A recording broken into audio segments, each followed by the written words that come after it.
There's a lot of things that we don't do that a lot of other stores do. We don't buy collections. We don't deal in vintage books. We rack our graphic novels by genre rather than by publisher or strict alphabetical. Those are all decisions we can make on our own that don't necessarily adversely impact any other stores. That's just stuff that we decide on our own, and it's fine. It works for us or it doesn't. It works for other stores or it doesn't, whatever. But when retailers as a community are not utilizing specific tools, all that does is tell publishers not to continue to invest in those tools, which then means the stores that are utilizing those tools get screwed. In the Midwest, you know the best is there waiting, so come and join the conversation. Eyes to approved, fan and artist and creator too. This is how the challengers do. What? Keep the conversation moving along. Keep reading comics, keep your local store strong. If it's hard, then it's a job for the challengers. What? Comics and conversation, y'all. From Challengers Comics and Conversation in Chicago, this is Contest of Challengers, a comics industry business podcast with Patrick Brower. Patrick Brower. Patrick Brower. Patrick Brower. Patrick Brower. Patrick Brower. Patrick Brower. Patrick Brower. And W. Dal Bush. W. Dal Bush. Dal Bush. Del Bush. Dal. Del. W. Dal Bush. Still getting used to this because there's no microphone stand on the table between us. Yeah, it's weird. I mean, we got rid of the lit tree that separated us before, which, quite frankly, I think we both enjoyed. I did. Yeah. Yeah. Because A, it was a nice little fun lit thing, and B, it obscured us from each other. So now we don't have that visual deterrent. Correct. And even that microphone stand, which was only, not even a foot tall. It was right in my periphery. That was nice. Exactly.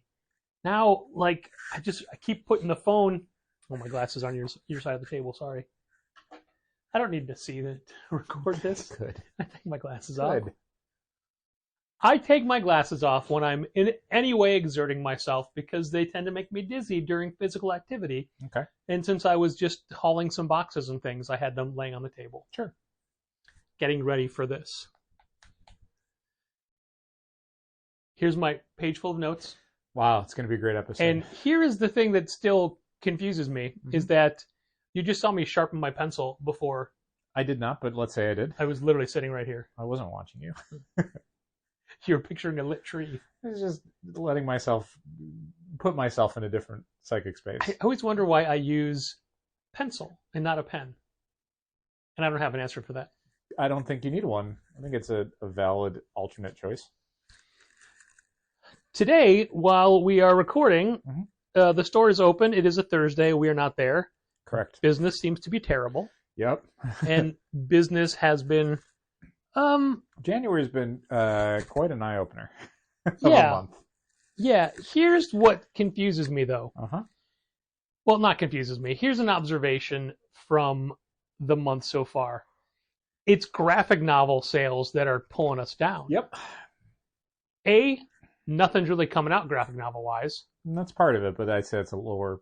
But also, B, they're not coming out. And a regular shopper at the store, or you yourself, Dal Bush, might think, well, we have a sale coming up and people are waiting for that. I don't think that's it either. But usually that is not an indication. In fact, oftentimes the weekend before the sale is traditionally a good sales weekend, which is always a surprise to me. No, what I think it is entirely is just foot traffic. The casual shoppers, the people who might be out and around who will stop in and see what's at the shop or maybe grab a book because they're bored, that absolutely evaporates in January. Whether it's the weather, which has been abysmal for weeks at a time, everyone getting sick over the holidays and being sick through January, or just a kind of regular January winter malaise in Chicago where no one goes anywhere or does anything. I think malaise is a good word for it. Yeah. Because you see it happen where, there's a bunch of things that I would do a lot of in 2023, like go to the movies, that I just haven't. I just haven't felt like it. There hasn't been anything that's been that exciting. And there hasn't been anything that's made me want to leave the house because it's terrible outside and I don't want to go anywhere. Ryan Garside posted the trailer for the new Roadhouse. Yeah, I haven't looked at it yet. I bookmarked it. It looks real fun. Yeah, and I guess it's going to be on Amazon Prime. Okay. Which made Doug Liman, the director, kind of furious because he assumed he was getting a theatrical release. Oh. And then it was Amazon going, no, streaming. Huh. Well, I assume he still got paid. He did, but, when you think you're making a movie for theaters, and then it turns out you're making a movie, in his words, to help sell plumbing supplies, If a That's movie maybe a different thing. isn't shown in a movie house, is it a movie after all? Is it just a video? I think it's completely fine to make stuff for streaming. But again, I think when you have, if not a contract, then you have verbal assurances that what you're making will be shown in the theater, and then at the end of the process, they decide, no, not doing that. Probably okay to be pissed off. I also saw a trailer for Calamity Jane, Okay, haven't seen that. starring as Calamity Jane, Emily Bett Rickards, Okay, cool. and as Wild Bill, Uh huh. which is a nice little nod to Heels, Uh huh. Stephen Amell. Nice. And that is a, in quotes, movie Uh huh. that is made by Tubi. Okay. What is Tubi? Tubi is an online streaming platform, but usually it has much shorter content. Okay. It is, I don't know. You say Tubi, you can hear Nuvi in your head, No. like the Maria Menounos Yeah. pre-show at yes, Regal? exactly, Uh-huh. but not that. Tubi is not a widely viewed platform. No, I honest to God had never heard of it before. I didn't know what you were saying to me. Anyway, Uh-huh. I was looking at the template for new series for April that we would make a flyer for and put on the. I've been working on the email that we sent out to subscribers that is unfinished because Marvel has yet to post their catalog, Yeah. which is incredibly frustrating because like DC did theirs a week ago. Diamonds, I think, is available if I wanted to go looking for it. IDW, I think, is done, maybe? I did hear there's a rumor that Image may be doing a print catalog in the near future. Yeah, Image had theirs up, so I was able to do like DC and Image, and I kind of can't do the Marvel section, which is a bigger section because DC is kind of taking April off. So I didn't look at any of the titles, and this isn't about that. But Okay. this is looking at. So I chose basically what we do is we just take a previous month and redo it. Sure. But we try to keep, there's 4 or 5 different templates we could use. Okay. So I chose January of 2024 Mhm. because a lot of them have different backgrounds, different layouts, Mhm. things like that. Sure. And looking at the January books that we were promoting, Mhm. so many of those books are not only hits for us, Mhm.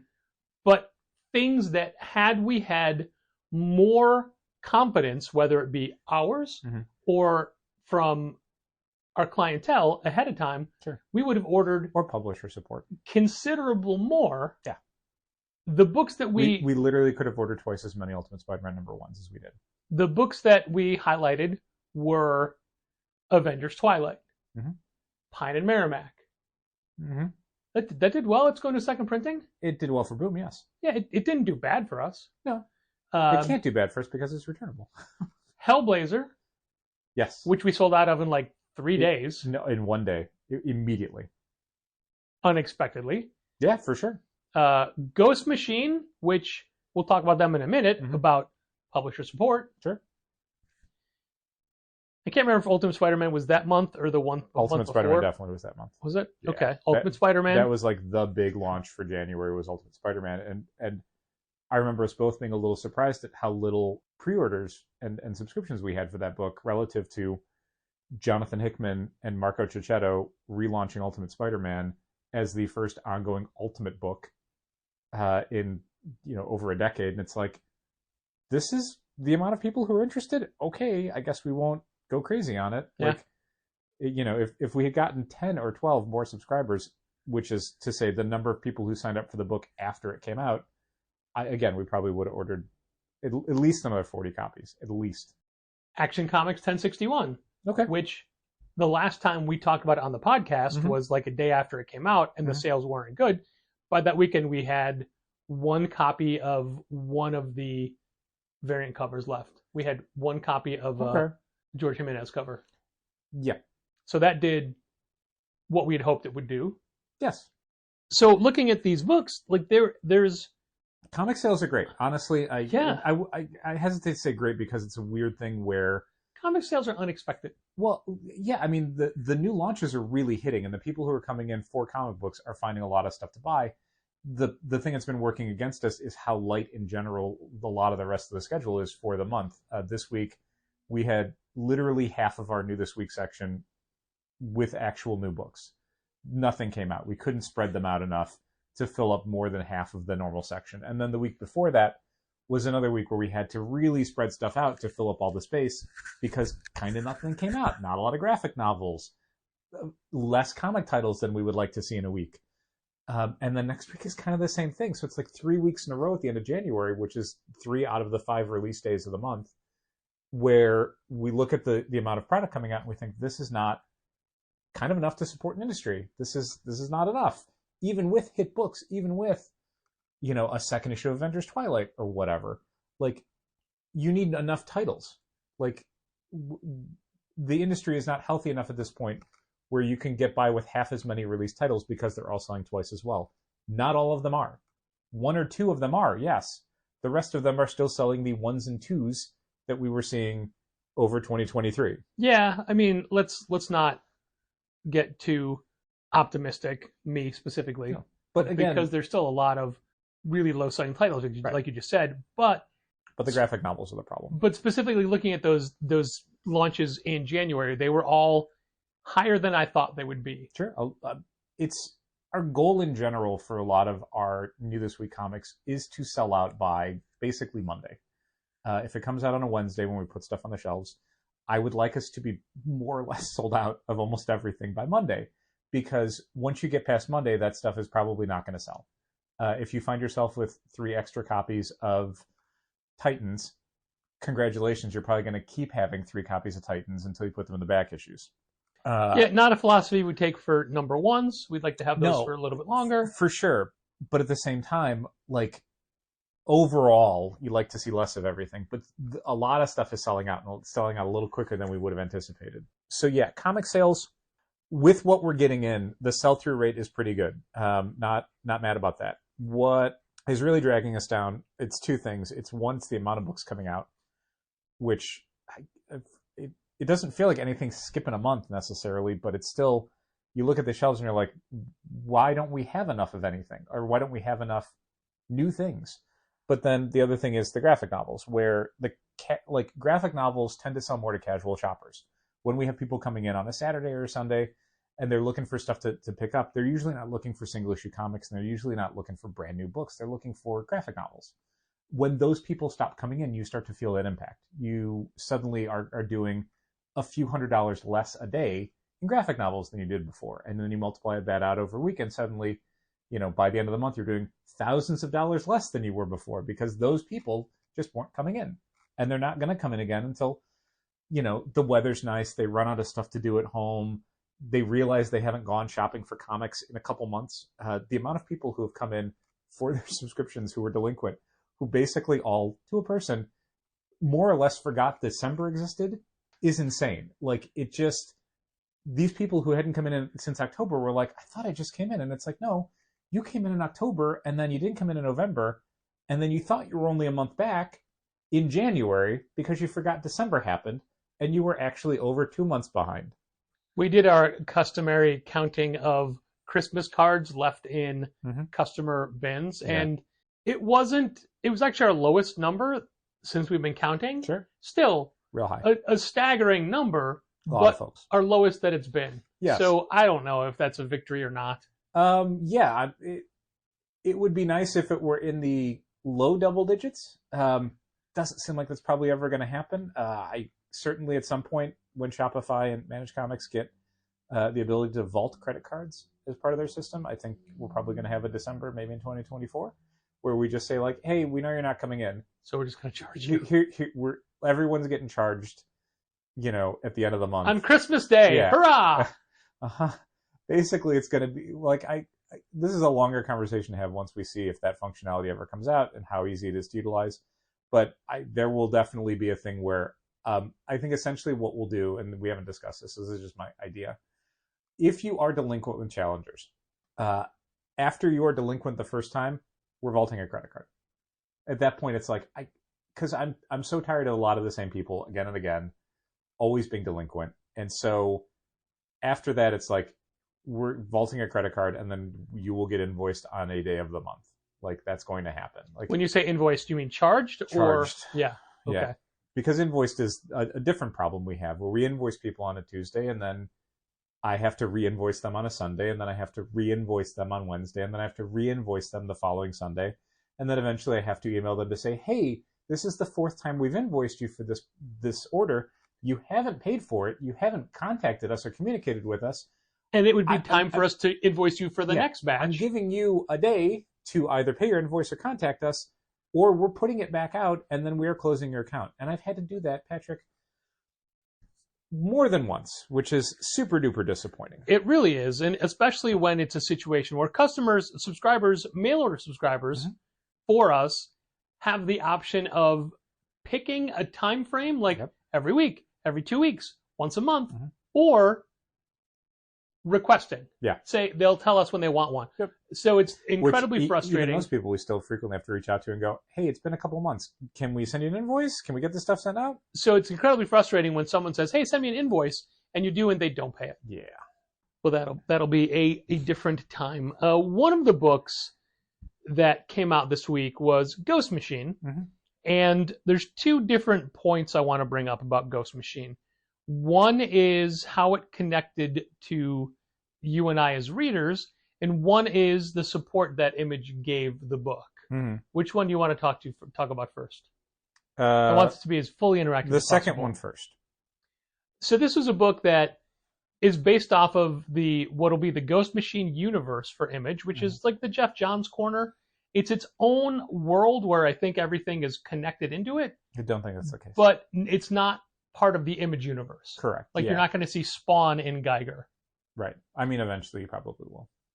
Because that's just leaving money on the table. Sure. So Geiger's been around for a while, and then there was Junkyard Joe, and then there were other books, one-shots. Who was the revolutionary guy? Redcoat. Redcoat. There was a Special Right, something that they were in. Maybe, I don't remember. So this was a corner of the Image universe that Jeff Johns was building up and working on his own. And sales started off decently strong. They did 3+ covers per each issue. And it's now settled into a mid-range Marvel subscription numbers, if you will. We don't really sell many off the shelf, 1, maybe 2. But we have a dedicated number of subscribers. But then there was the announcement that Ghost Machine is going to be this whole imprint where all of these creators, comic creators, are going exclusive to Ghost Machine and just doing work for that. Sure. People like Brian Hitch, who has 2 more issues to go to finish a Lex Luthor series. I assume that's still going to happen. I would like to think so. Yes. I had somebody say, hey, can you send me issue 2 that I haven't hold? You don't. It doesn't exist. No, it hasn't come out. No idea when it's gonna. People like Dal's favorite Jason Fabok. Oh my God. And Peter Tomasi and Peter Brad Steinberg, Meltzer. Francis Manapul. Yeah. Ivan Reyes. Ivan Reyes, who didn't even finish Beast Wars. Beast World. I keep saying Beast Wars. You really do. It's your Transformers influence. It's gotten You to meant me. to say Beast Machines. Exactly. So Geiger is not a new property. It's a thing that I read, you read. I read some issues. Right, same. I didn't keep up with it. And I thought it was entertaining at first, but I fell off. And I'm not, like, I know people just don't like Jeff Johns anymore. And I'm fine with Jeff Johns. I still read Justice Society of America. You do, yes. And I would look into any other mainstream stuff he did. Sure. Or indie stuff as well. I would check everything out. But a lot, like, just Geiger didn't keep me. Nope. And I never read Junkyard Joe. And then they announced Ghost Machine with all these new properties coming out, and this oversized by page count, not by actual dimensions of book, introduction to their universe with short stories of each of the characters by each of the creators and stat pages and everything you need to know, right? Right. So you read it, and you know what? I'm doing the first half You are? instead. we ordered conservatively, Yeah, on again, we based it on what we were seeing for pre-order numbers, and our Geiger numbers. yeah, and our Geiger numbers are not huge, even with subscribers, and pre-order numbers were not huge. There didn't seem to be a lot of hype or buzz necessarily. There often feels like there isn't hyper buzz from things. Yeah, I mean, this is the thing that we've got tried to get at before, which is that the amount of feedback we get from customers is so crucial and also so elusive. We post a lot of stuff around the store in hopes of like having someone say, "Oh, that book looks good. Add that to my list," or "Oh, when is this coming out?" or whatever, and then we have an idea of, okay, well, there's clearly fan support, there's excitement, there's anticipation. We should order more. When we don't hear that about something, we just assume that people don't care, because frequently people don't care. A lot of books come out, people don't care about them all. So we ordered a little more for the shelf than we would have normally. Sure. And let it be that. But Image and Ghost Machine. And Ghost Machine, because I have to remember that those are two separate entities. Yes. Image doesn't really make decisions. Ghost Machine does. Yeah. Decided to overship the book to retailers. Yeah. And they literally doubled our numbers for every cover we ordered. Yeah. So whatever you ordered for all the variant covers, they added that together and they give you that amount extra in A covers. So they didn't like double every cover you got. They just said, okay, well, you ordered 28 copies across 9 covers. We're giving you 28 more cover A's. And that is the kind of support that we can get behind. It's huge. I like that's always more than I would even want a publisher to do. I know that that's what some stores want, is like free overships and stuff like that. I don't expect that, because that feels like them just giving money away. I would rather, again, just overships, or not overships, I'm sorry, returnability, where we pick a number. If we don't sell out of it, we get to return those copies. So, you know, in theory, if we sell more than we expected, then the publisher makes more money. Now, let us take a small divergence and talk about... Retailers love returnability, Patrick. Returnability. Returnability is a topic that we bring up on this podcast often, and it is, in fact... Number one thing I want. It's the number one thing you want. And there was an article I think David Harper did last year on Sketch.com. Though if you had like one thing you could have, and we said returnability, and literally no other retailer did. Yeah, and we had heard, who was it? Image or somebody had stopped doing returnability or something. And no, DC. DC, who I loved how they were approaching like Dawn of DC, because it was a lot of returnability. Like issue 1s and 2s were returnable, and it was like, this is great, even for miniseries. Like I wasn't, pre-Dawn of DC, I wasn't loving a lot of what they were doing, but they made it easy to get behind a book if we felt like it was a strong possibility to sell well. And then they overnight, they just stopped doing it. And the thing that we'd heard was that they found out that it wasn't doing anything for them. It wasn't driving up sales. And I'm like, that's insane. Like, how did that ever happen? And it turned out that happened because retailers apparently hate returnability, which is baffling to me. And all of the usual reasons why not are just like, it makes me so disappointed in the retail community. It makes me so tired and sad that I am anchored to a lot of these same opinions. Tired and sad are two of the words that I'm really trying to stay away from as far as how we perceive the industry and how we react to it in our everyday life. Like when retailers say that they don't want to do returnability because it's too much work, it's just like, oh my God, like it's such an asset for your business. It's a chance to get extra copies at no risk to you. All you have to do at the end is spend, at the end of a month, maybe 15 minutes collecting copies, tearing covers off, and either taking a photo and uploading it or just telling the publisher, here's how many I had left. That's all you got to do. It's not difficult. You only got to do it once a month. And yet retailers as a community are like no, absolutely not. How dare you ask me to do that? It's like, Boom even does it as an affidavit return. You just have to say, I got this many leftover copies of House of Slaughter. That's all you gotta do. You don't even have to send them back. You used to have to send them back. You had to put them in an envelope and ship them out. And a month and a half later, you'd maybe get a credit for it.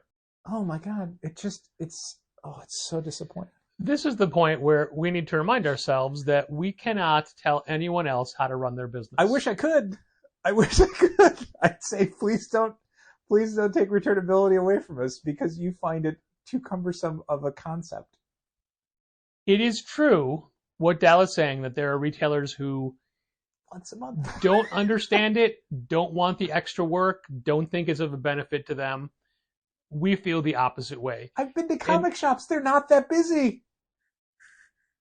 All right, bring it down. I mean, if somebody doesn't want to do it, they don't want to do it. You'll never understand why. I'll never understand why. And it is definitely the message that publishers have gotten. And that's the problem for me. 99 things out of 100 that a retailer doesn't want to do in their store, I'm absolutely fine with it. I don't care. Like wear pants. No, you should do that. No, I mean instead of like shorts. No, you should do that. But thank you for throwing me off. 99 out of 100 things. Give me a second. It really threw me off. There's a lot of things that we don't do that a lot of other stores do. We don't buy collections. We don't deal in vintage books.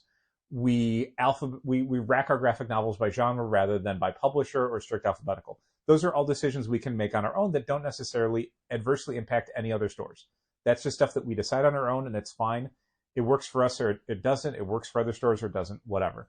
But when retailers as a community are not utilizing specific tools, all that does is tell publishers not to continue to invest in those tools, which then means the stores that are utilizing those tools get screwed.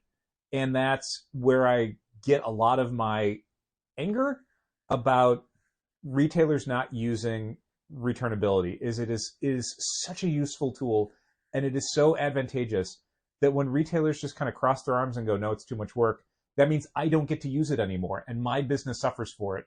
So that bothers me a lot. Let me ask you this. Mm-hmm. What would be your preferred method of returnability? 100%? Percentage buy-in? Affidavit? I mean, affidavit is great. I think the trust that Boom showed in the retail community by moving to affidavit is so great because I'm sure it's an asset for distributors to not have to deal with receiving returns, counting them all up, and all the work that goes with it. As opposed to just saying, like, look, we're all adults here. Like, if we see you doing insane things like saying every single copy of every book you bought from Boom for the month is not selling, we might have a conversation maybe. I don't know if Boom's ever done that, but I assume that is a tool that they could use if they have to. But for the rest of it, it's just like, look, we're all in this together. Let's do this in a way that is, time and cost effective. So affidavit's great. The lunar thing of taking a picture of covers, I don't think it's hard to do. I think it's fine. We've done it. It's not. Yeah, I don't enjoy it because it is extra steps, but it's like one. It's better than sending it back. Yeah, and so anything short of sending it back. The hard part is getting them all into one photo. Sure. Because you don't want to have to upload multiple photos. Sure. The things that I don't ever like with returnability are anything where you have to order, like basically the Batman DC thing, where you have to order more than you normally would of an issue to then make future issues returnable. Like that jump, or like, again, the Batman thing of you have to order more and then a portion of what you're ordering extra becomes returnable, but not even all of what you're ordering extra. So you're still ordering more copies out of pocket than you normally would order or could sell to make some additional copies that you may or may not sell returnable. So just a strict thing of like, either the Boom thing of like 100% returnability, or the way DC used to do it made the most amount of sense to me. First 2 issues fully returnable, great. That lets us know, 1, what we can sell for issue 1, And then 2, what the drop-off is going to be once it moves to subsequent issues. Like, that's the data that we need. That's where the riskiest buy is for us. Once we hit issue 3, we usually have an idea of how it's doing in the store and who's likely to keep reading it. Unless it's a Marvel book that you've FOC'd the first 3 issues in advance. I really love having to do Avengers Twilight number 3 FOC this Monday with issue 2 coming out on Wednesday. That's super great. Love it. Love it so much. Why in the world couldn't they move the FOC for 3 back one more week? Especially because I'm pretty sure 3 is coming out in like 6 weeks. Yeah, so that's 3 cool. weeks between 1 and 2, 6 weeks between 2 and 3. But I'm ordering 3 How now. Why can't you just make it 4 weeks, especially for a book that has been being worked on since 2019? No reason for it to come out in this sort of schedule. There really isn't. No reason. There really isn't. It's all done. 2 issues in 1 month, and then the next one comes out in March. What? Skipping February entirely. I don't get it. What about percentage returnability? Like 25% of your order is returnable. That really doesn't encourage us to order extra. No, like I think Aftershock and companies like that have done things where it's like order 10 or more copies and it's returnable, and it's like, well, if I only think I can sell 6, I don't want to order 12 and then have to send back 6. Like that's just wasting everyone's time. Yeah, that it used to be a traditional Dark Horse thing was order 10 copies, it's returnable. Yeah. Order 90% of that for issue 2. That I also don't like. And have it be returnable. I really hate the order percentage of issue 1 to make issue 2 returnable. It never feels like it's a percentage based on how the market has ever responded to issue 2. No. Like, if you are an absolute out of the nowhere hit, then you're probably going to sell 90% of issue 2 for issue 1. I'm sure we sold substantially more than 100% of issue 1 for something like Beneath the Trees Where Nobody Sees. Sure. But Masterpiece from Dark Horse, we have a lot of copies left of issue 2 on the shelf. There was a huge drop between 1 and 2.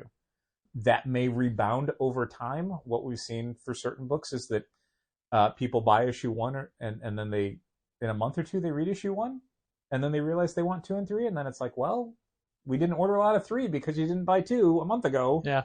And we couldn't be sure you were going to come in a month and want 2 and 3. It's disappointing that we cannot have a store where that is a thing, where somebody could come in and be like, oh, I meant to get 2 and 3, and just pick them up when number 3 or number 4 is out. But economically, you just can't do that. Yeah. Literally the only way we could do it is if we didn't need the store to make any money. We were asked today by a fellow retailer what we were doing for the all-in-one Sex Criminals softcover compendium. Because if you order 5 copies, you can get signed book plates for a fee. Signed book plates. Mm-hmm. And or maybe if you just put 1 in that column anyway and roll the dice. Yeah, right. Maybe they just send them to you. And then another store finds out they're not getting their 5 book plates. And I had said, we're not even coming close to 5 copies for a property that has consistently been in print for years. Yeah.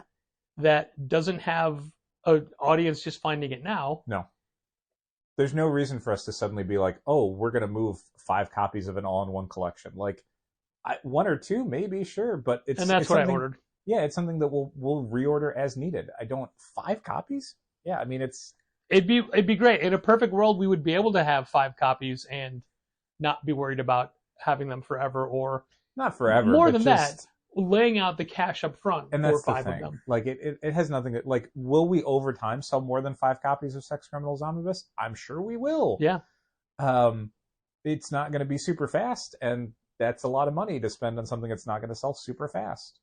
I mean, it's like, they're like $60 each at least, because it's usually like an all-in-one hard. Yeah, because it's 69 issues. It's not 69 issues. Sure, it has issues 1 through 69. It doesn't have the Sexual Gary one shot. That's so weird. Like, Does it really not? The only stuff they've listed is the single issues. Huh. Which, wow. I mean, Chip didn't draw the Sexual Gary one shot. Okay. I believe. So I think maybe that's why they're excluding it. Okay. Interesting. He also said in his Substack email that the only bonus thing is like a little interview in the back with them. Like, so all of you're not necessarily going to get like every cover and every. I mean, sex I don't tips and expect whatever. that in the compendiums. But yeah, that's I what the expect that hardcovers in the are big for. hard Sex Criminals. Yeah. So yeah, no, I if we had gotten, I mean, this is the thing. If we get more pre-orders, if people ask for it, we would maybe order a few extra copies of the omnibus for the shelf because we would think, oh, there's longtime fans that maybe want this edition. Sure. I don't know. But I wouldn't risk it. They just announced a 4 LP remastered version of Van Halen's Live Right Here, Right Now Okay. live concert, which was a big selling live CD for them in the day. And when they recently announced the Van Halen Collection 2, which was all the Sammy Hagar material, the far better of all the Van Halen singers. Definitely in the top 3. It was do you know how many people have claimed that they auditioned and were in the band but never officially recorded anything? It's much higher than 3. I'm sure it is, but we're not counting them. Sure. When they announced the Collection Volume 2, that's a thing where I'm like, I really want this. I don't know that I could walk into a record store in Chicago, of which there are plenty, and buy one off the shelf without pre-ordering it first. It is interesting. I mean, I think about that when I collect toys, and I have long since stopped thinking about checking like Targets or Walmarts or something. I just assume they're not going to have anything because they never do. And if there was something specific I wanted or was looking for, I would just pre-order it in advance. Or if I was unable to do that, I would just find a vendor online and buy it that way.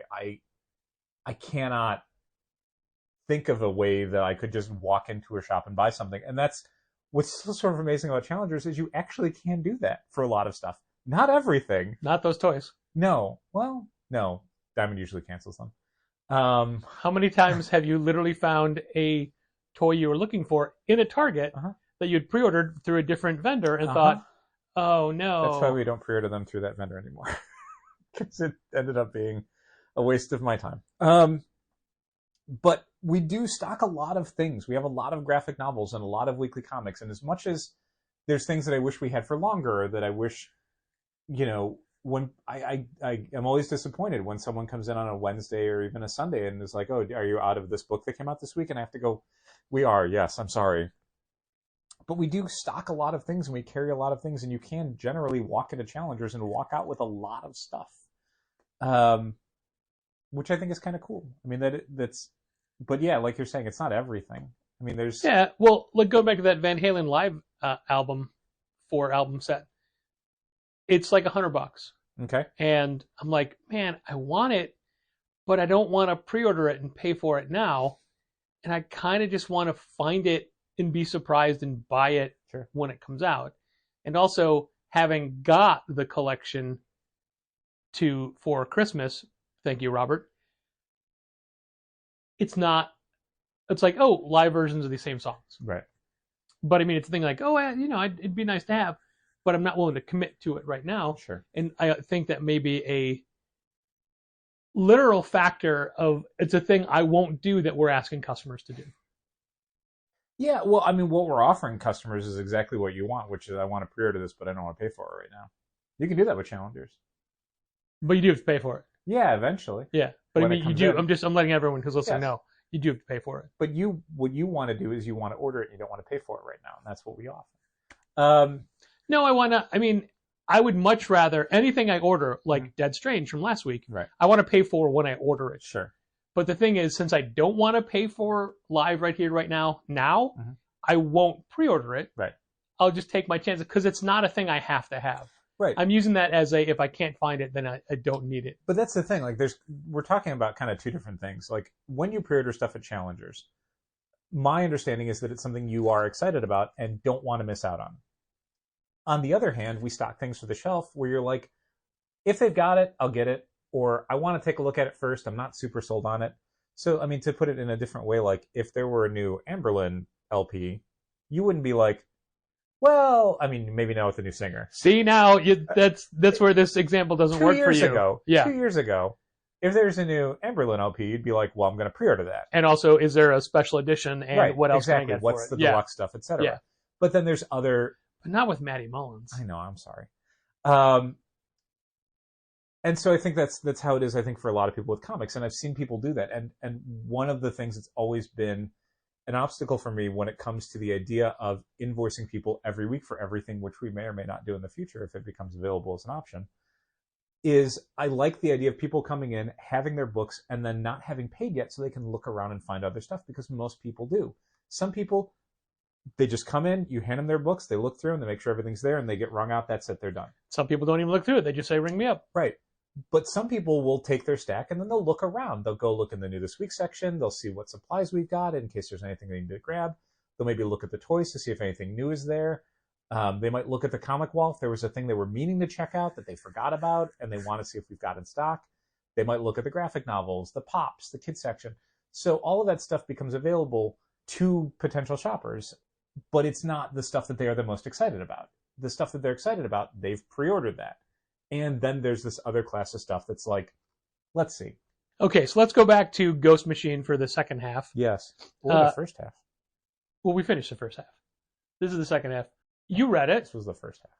You read Ghost Machine. I did. You did too, right? Yeah. It didn't keep me. Yeah, it was really weird because I got to, I think it was the Peter Schneeberg stuff in the back, or the Peter Tomasi stuff in the back with Francis Manapul and Peter Schneeberg, where I'm like, boy, this is stuff that 15 years ago I would have been shouting from the rooftops that everyone needed to check out. That was the most fun stuff. That was so exciting to see in comics, kind of all ages, supernatural, action, adventure, comedy, family drama stuff, leave it to chance kind of stuff. Now I don't care. And I know that the market doesn't care. So it's part of it is me as a jaded older reader saying like, it's not for me anymore, but also me as a jaded retailer saying this stuff doesn't sell. Like, it just doesn't. I know everyone wants to do that sort of like all audiences Spielberg style sci-fi stuff, but like Spielberg doesn't even make that anymore, man. Like that stuff was 30 years ago. Like I was talking to David Harper about Ghost Machine and basically said what you just said. Mm-hmm.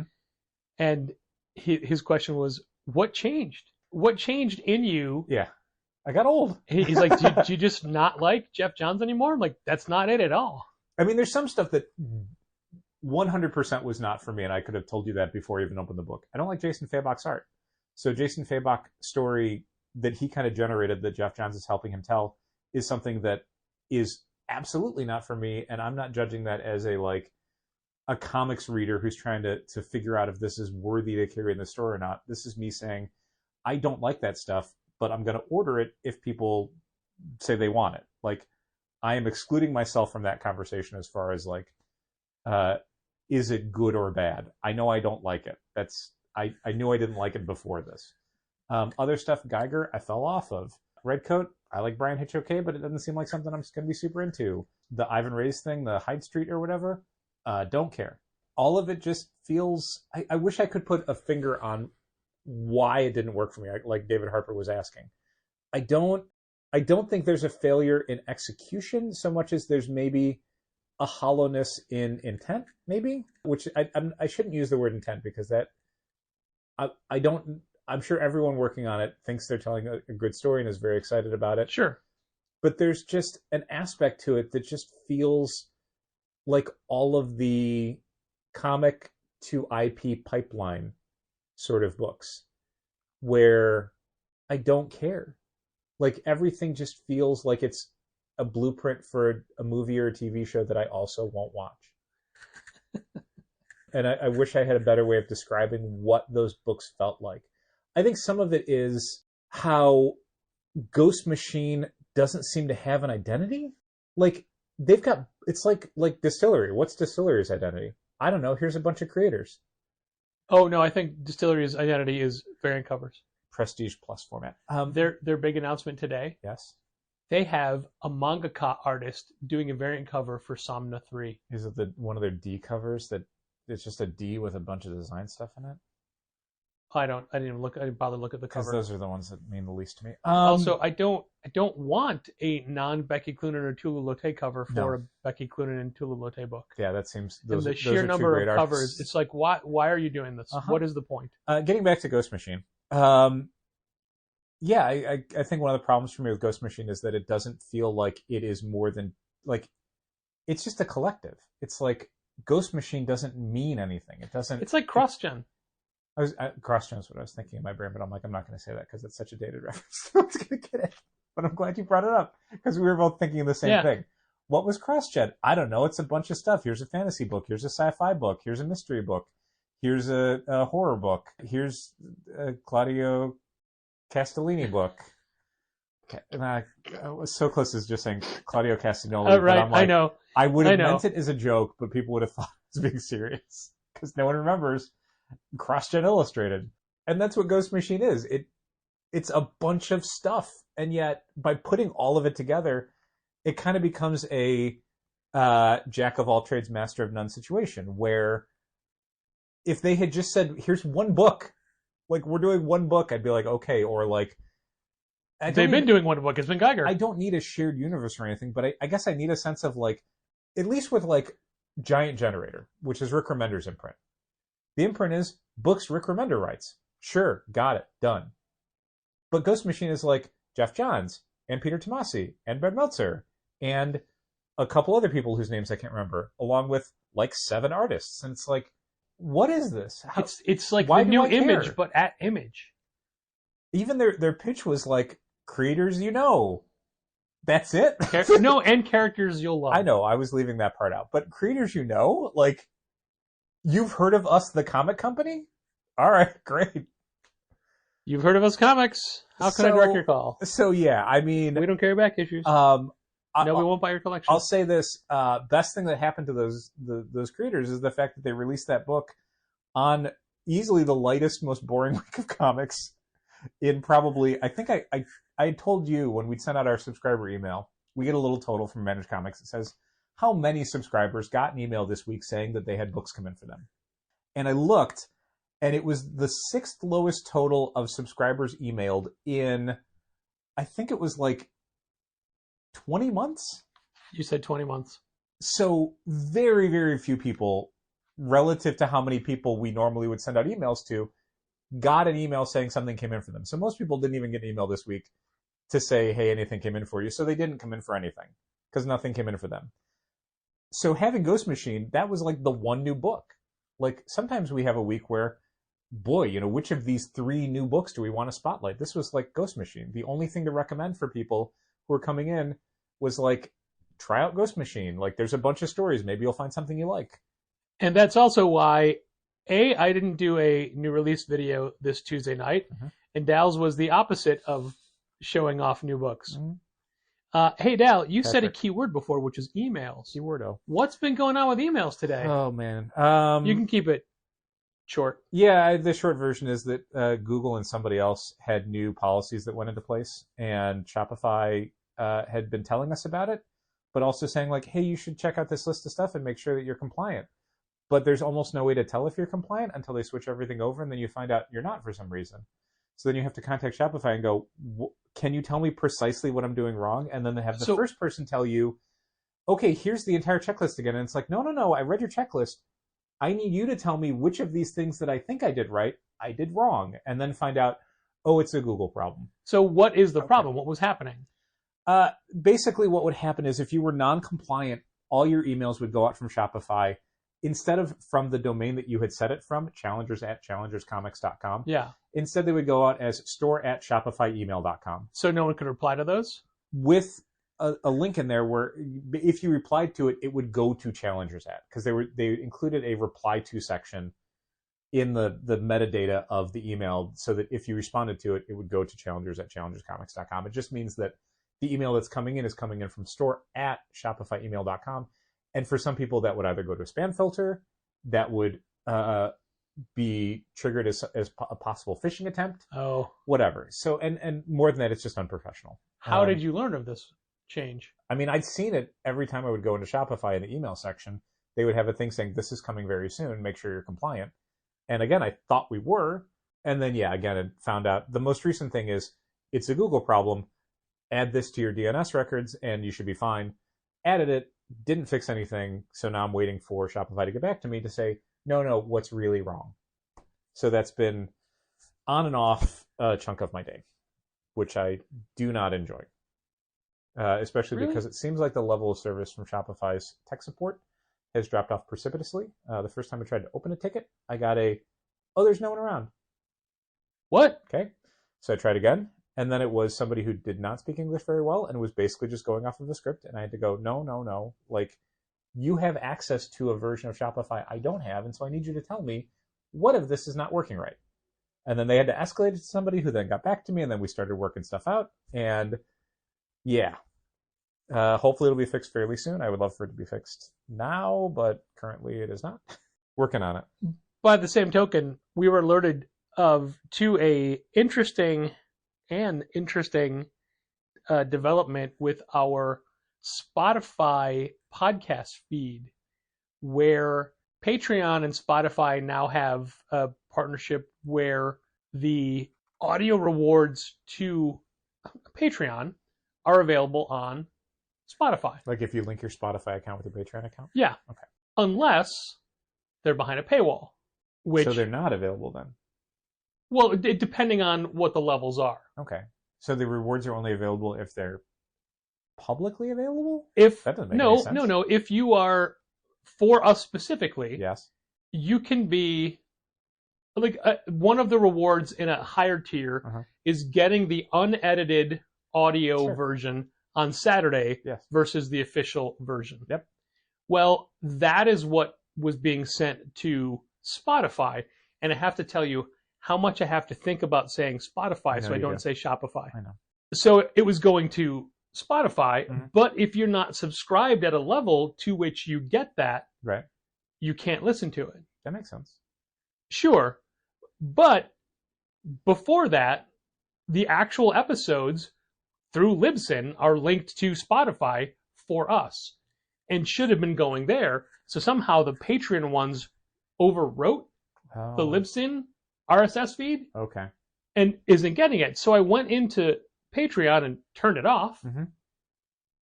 And then I pulled up the correct RSS feed and reconnected it to Spotify. Okay. And the last episode it shows is from January 22. It's missing 2 years worth of episodes. So much so that when you search for it, it's an older logo that pops up. Oh, man. And I thought, well, maybe it'll refresh after a day or something. Sure. And it hasn't. Maybe it just hasn't for me. Maybe because I haven't erased my cookies or whatever. Maybe. Also, I don't have a paid account for Spotify. Right. So that may be part of it. I don't know. But it's still, I've only like half fixed it. And we did separate our podcast from Spotify a couple years ago. To wit, of the two people that mentioned, hey, I can't find it on Spotify anymore. One of them just said, that's fine. I'll just listen to it on a different platform.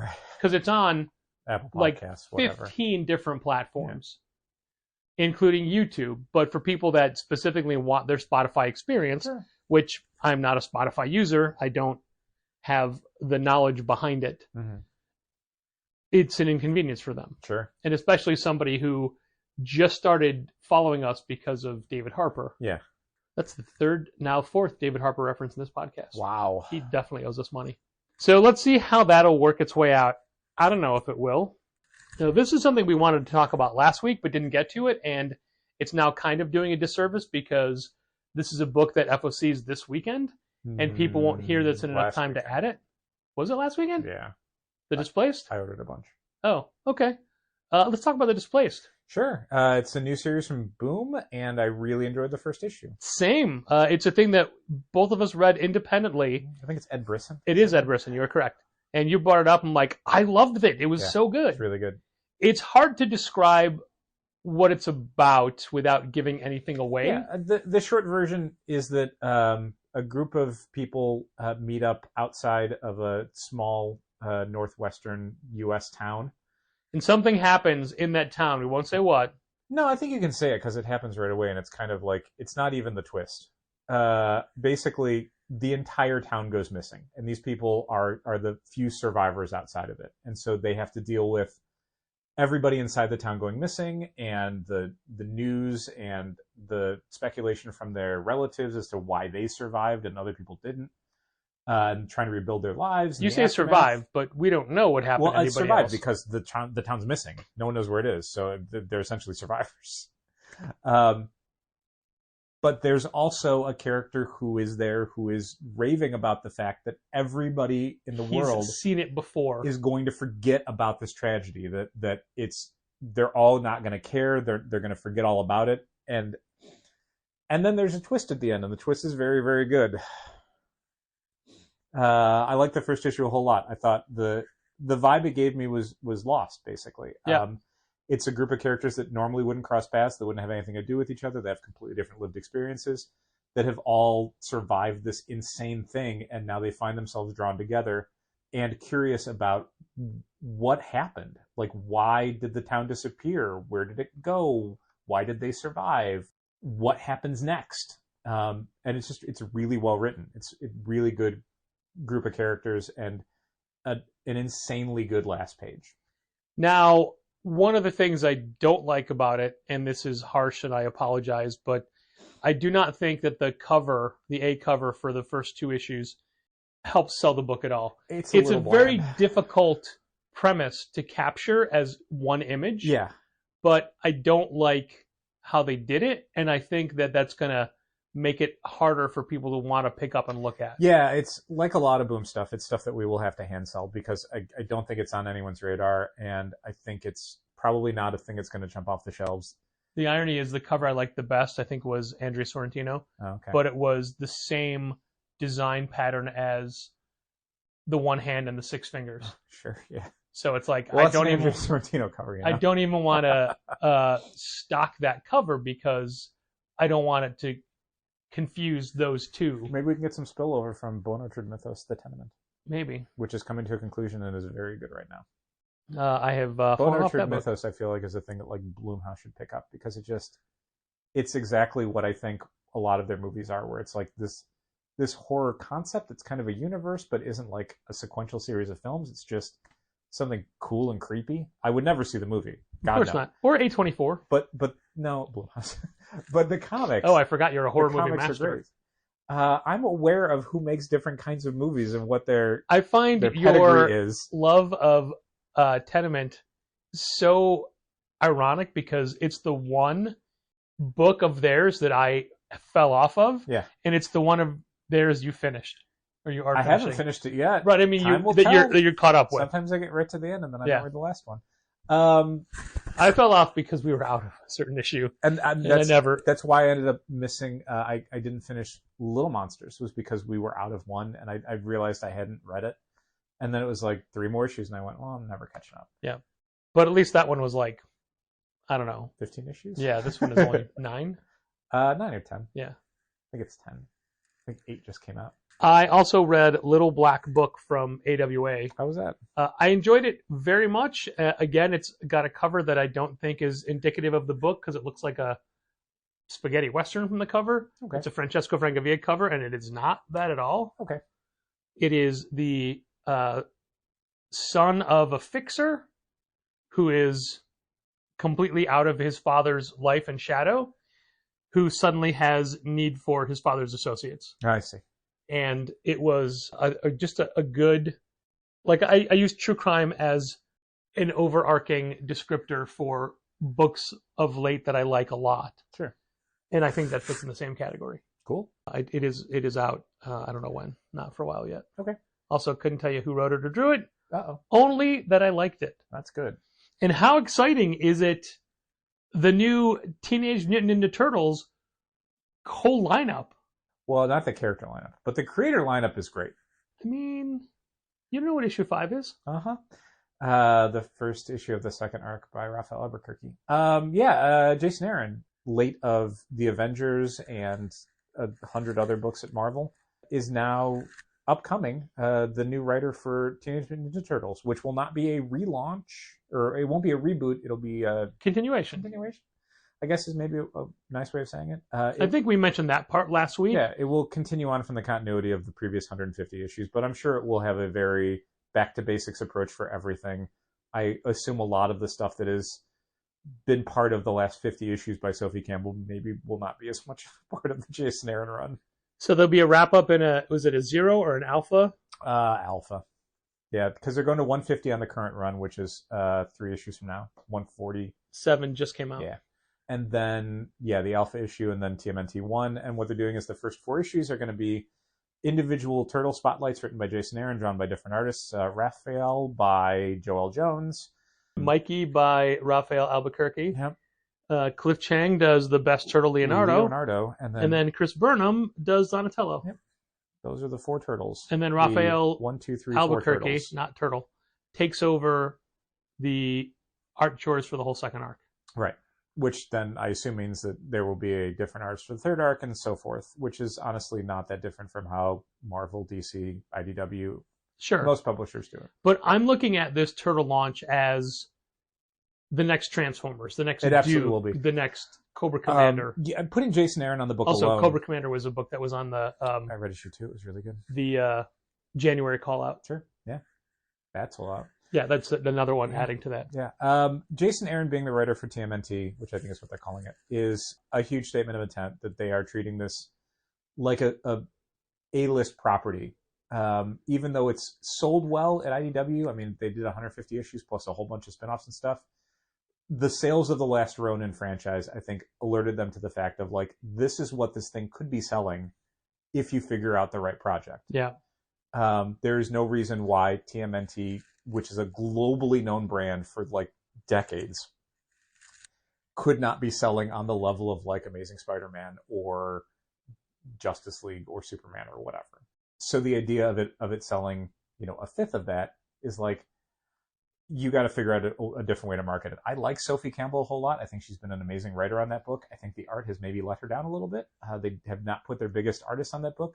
So then the Save second for when announcement- she was drawing it herself. Exactly, which is what got me reading it. It was beautiful. It was so good. And it got a bunch of extra people into that book. But then she kind of stopped drawing it. She would do a couple issues here and there, and she hasn't drawn an issue in, I think, 20 or 30 issues.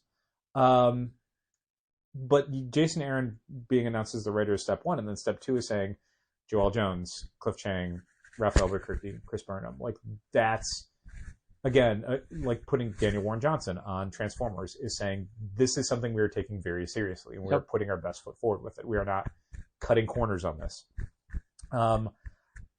I think the market is primed for a book like that to do well. Certainly, like you said, G.I. Joe and Transformers have both seen massive success with Skybound's reimagining of what those brands can be. IDW, there's no reason why they can't hit those levels with a Jason Aaron TMNT book. I know there's going to be a lot of people that are just going to pick it up because Jason Aaron's writing it or because the art team is so good. I really hope it is just called TMNT because every issue of a Turtles book that comes out now, I edit down to TMNT for space reasons. You have to.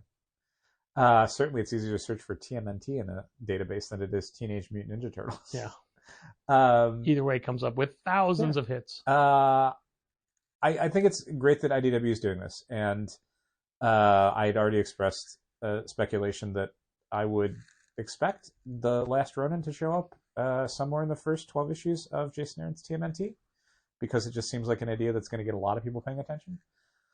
I think it'll do really well, though, and I wonder if this is hopefully, other licensees looking at what Skybound's doing with the Hasbro stuff and saying, like, oh, that's what we can achieve if we actually treat this thing like an A-list book. Yeah, like Biker Mice from Mars. Oh, Lord.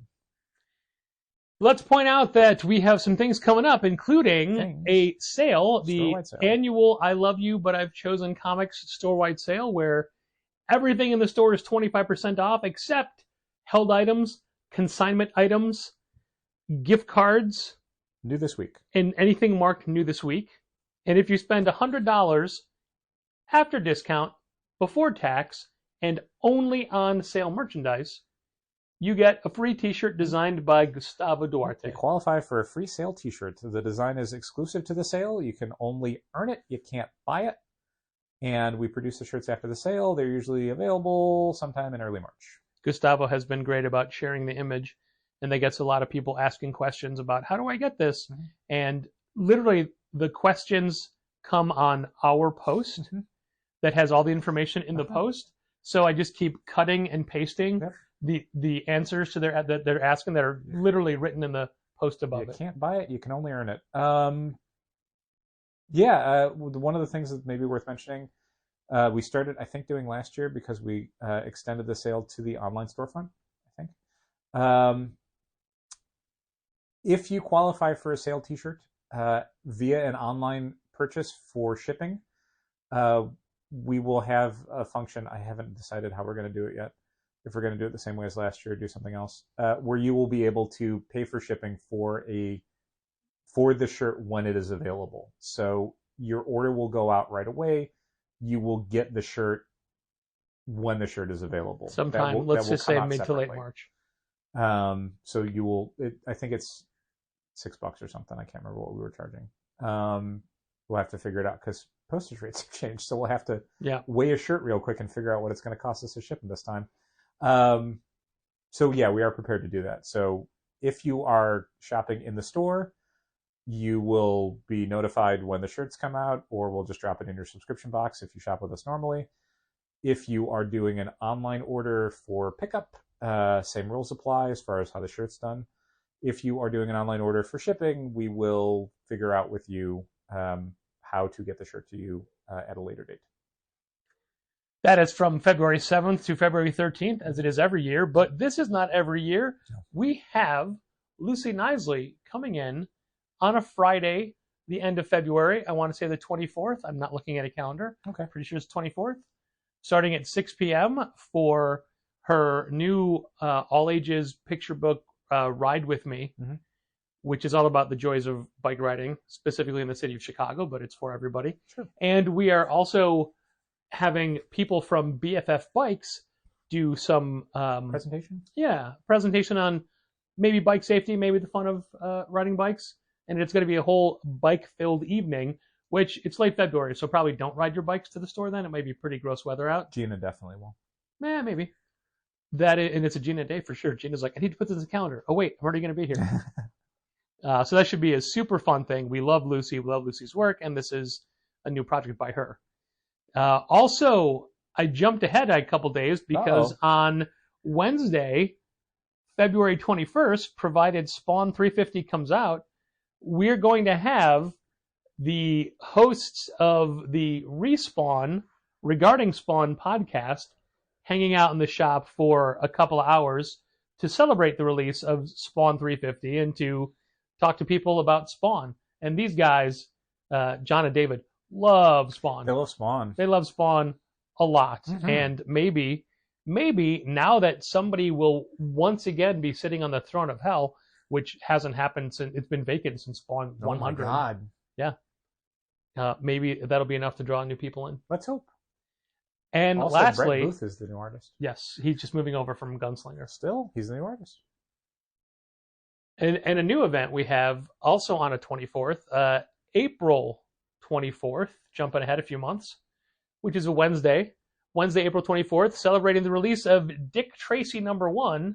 We have Dick Tracy co-writer Michael Marici and Dick Tracy cover artist Brent Schoonover in store from 11 to 2, signing Dick Tracy #1. Neat.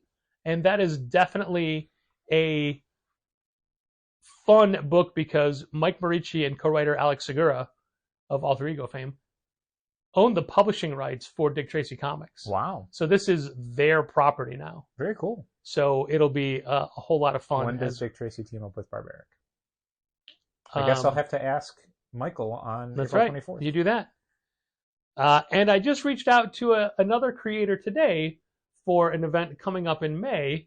We'll see if that comes across. But if it does, if it works out, it'll be quite a delicious event. I was going to say tasty. Oh my God. Yeah. But that's enough. I will be there. I will be there that day. And I will show up hungry. It's right up your alley. Thanks for listening. Keep reading comics. This has been Contest of Challengers. Thanks for listening. Keep reading comics. Challengers is located at 1845 Northwestern Avenue in the Bucktown neighborhood of Chicago. 773-278-0155.